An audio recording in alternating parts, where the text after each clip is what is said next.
Hello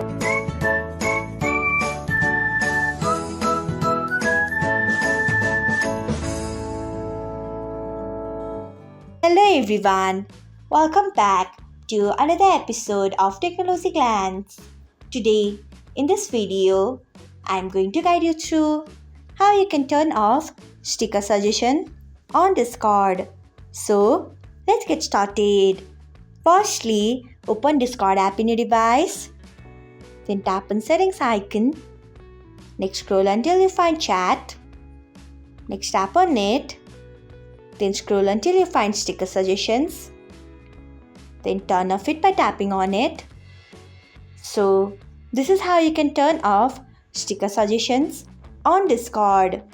Thanks for watching. If you found this guide helpful, we would love it if you hit the thumbs up button below. We upload great new tech tutorials like this one every day.